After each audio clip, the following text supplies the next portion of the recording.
Aquelas palavras não tinham qualquer relação com as de Lucas 1, 26, 39. Como se verá, Maria não era virgem no sentido que parece querer lhe dar, a todo custo, o evangelista 1. Era impossível, porque as bodas, repito, tinham sido celebradas em março, 8 meses antes da chamada Anunciação. Na minha opinião, os relatos, supostamente sagrados, sobre o acontecimento foram deformados e desnecessariamente circunscritos a uma situação, a virgindade física da Senhora, que envolvia o nascimento do Senhor numa auréola de mistério e divindade, muito própria dos orientais. Algo que em nada afetava a transcendência da missão do Filho do Homem. Mas tentarei ir por partes. No citado Evangelho de Lucas, versículos 31 a 33, está escrito: Conceberás no teu ventre, diz o anjo a Maria, e darás à luz um filho, a quem porás o nome de Jesus. À luz da lógica, é incongruente às forças do céu, que dificilmente contrariam o curso normal da natureza, programarem uma concepção em pleno período de esponsais. Por que criar problemas desnecessários? Se o tema da concepção misteriosa de Jesus ia ser uma fonte de polêmicas, receios e desgostos na própria família de Nazaré, por que se deveria deitar mais lenha na fogueira com uma concepção extemporânea? A informação de Lucas está errada até no pormenor da gravidez de Isabel, prima afastada de Maria. Segundo o texto de Lucas, Gabriel apareceu à Senhora no 6º mês da concepção não menos misteriosa de Isabel. Quando perguntei a Maria acerca da gravidez da sua prima, da aparição de Gabriel também a ela e sobre o nascimento de João, chamado o Batista, as datas não coincidiram com as de Lucas. O anjo apresentou-se a Isabel nos últimos dias do mês de junho desse mesmo ano -8. Isto é, na altura em que o enviado celeste apareceu, pela segunda vez, a Maria. Isabel estava grávida de 5 meses não de 6, como escreve o evangelista. João nasceria a 25 de março do ano seguinte, -7. No seu evangelho, Lucas insiste várias vezes na palavra virgem. No 6º mês foi enviado por Deus o anjo Gabriel a uma cidade da Galiléia, chamada Nazaré, a uma virgem desposada com um homem chamado José, da casa de David. O nome da virgem era Maria. Então poucas linhas encontram-se 2 erros. Uma virgem desposada com um homem chamado José e da casa de David. Quanto ao resto da passagem em questão, também está cheio de modificações ou de erros. Por exemplo, referindo-se a Jesus, Lucas põe na boca do anjo: e o Senhor Deus dar-lhe ao trono de David. Jamais houve qualquer referência a tal trono. Para quê? A missão do mestre era outra e ele se encarregaria de repeti-lo durante a sua vida várias vezes. Lucas, que escreveu o seu evangelho muitos anos depois da morte de Maria, não foi bem informado, ou talvez tenha se deixado levar pelas correntes que pretendiam exaltar tudo o que se relacionava com Jesus, incluindo uma mãe permanentemente virgem. Algo que ia contra todos os costumes e normas da sociedade judaica de então. De qualquer forma, com toda a delicadeza de que fui capaz, insisti no assunto tão íntimo da sua virgindade na altura em que o anjo apareceu. A resposta foi categórica. Naturalmente que estava casada com José e naturalmente também mantínhamos relações conjugais normais. A senhora não podia compreender o porquê daquelas perguntas. Ignorava, obviamente, o que dela se escreveria anos depois. No que se manteve firme foi na concepção não humana do seu primogênito. Aceitei a sua palavra. Quem melhor do que ela para saber se Jesus tinha sido fruto ou não da sua união matrimonial com José? Nesta altura da missão, não tenho dificuldade em aceitar que Deus possa levar a cabo um ato semelhante. No século XX começamos a assistir a outros fenômenos que seriam mágicos para as pessoas do tempo de Cristo ou da Idade Média. A inseminação artificial ou os bebês proveta, para citar 2 exemplos. E qual foi a reação de José perante o anúncio do anjo? A senhora sorriu, mostrando-me aqueles esplêndidos dentes brancos e regulares. Fez um gesto malicioso com as sobrancelhas e disse: primeiro, esperei. Na minha estupidez, não me percebi do sentido da afirmação. O quê? Perguntei estupidamente. Maria corrou. Que poderia ser? Tinha de me certificar de que a visão do anjo não fora um sonho mau ou qualquer coisa parecida.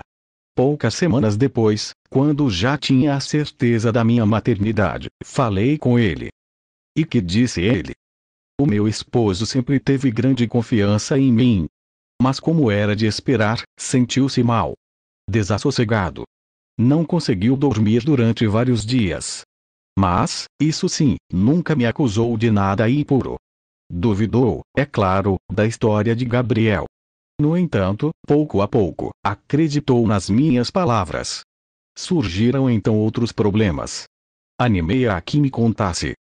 Para José, o mais difícil não era eu ter visto ou ouvido um mensageiro dos céus, ou mesmo que o Altíssimo, bendito seja o seu nome, operasse em mim semelhante milagre. O que o transtornou foi o fato de um menino nascido de uma família humana ter um destino divino. No entanto, depois de refletir e, sobretudo, depois do seu sonho, mudou e aceitou os fatos. Um sonho.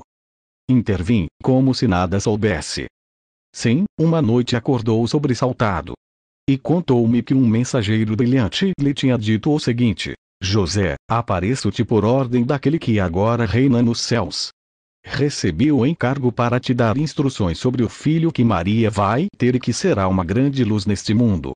Nele estará a vida e a sua vida será a luz da humanidade. De momento irá para o seu povo.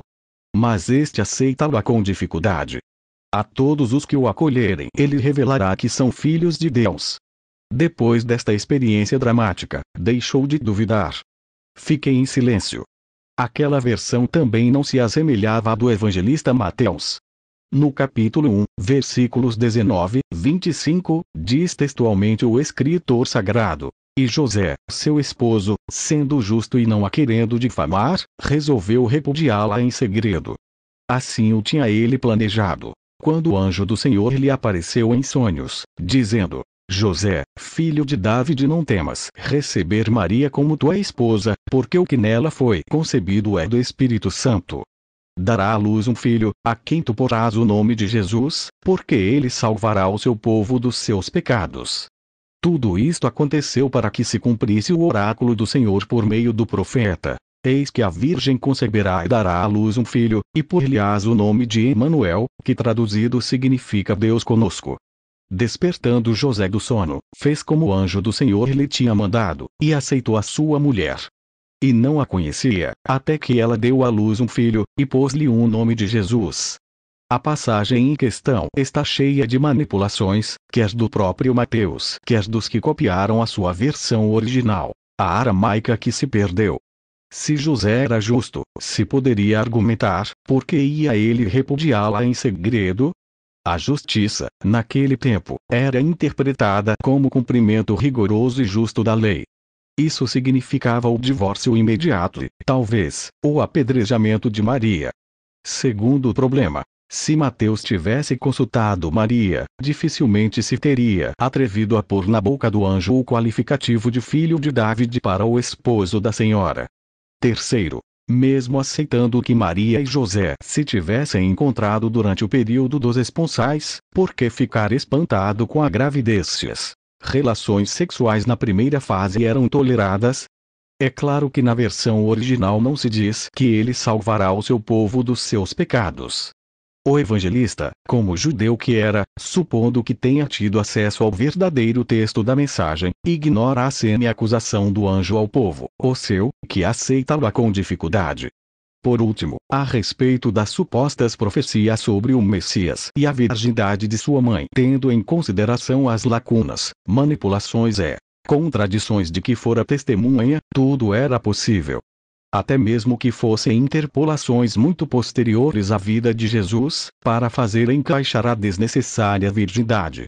Não sou teólogo, nem quero ser. Mas, no meu curto entendimento, faço apenas uma simples pergunta: por que é que a Igreja Católica e os cristãos se empenham em defender o tema secundário e intranscendente da virgindade permanente de Maria? A única coisa vital em tudo isto, essa é a minha forma de ver, são os frutos ou o resultado final, a maravilhosa maternidade da Senhora. Por outras palavras, Jesus. dando por admitido que a concepção foi de caráter misterioso ou divino, que importância tem que tenha sido virgem ou não, antes, durante e depois da gestação. Quando me interessei pelas reações das famílias de José e de Maria em relação ao nascimento do menino do destino, como fora chamado por Gabriel, a senhora, na sua resposta, pôs em evidência a grave confusão que se criou entre aquelas pessoas acerca do verdadeiro papel que viria a desempenhar o mestre. Os meus 2 irmãos, as minhas 2 irmãs e toda a minha família, comentou com mágoa, receberam a notícia com ceticismo. Ninguém acreditou que o meu filho fosse realmente o Messias esperado. Este foi, sem dúvida, um erro grave.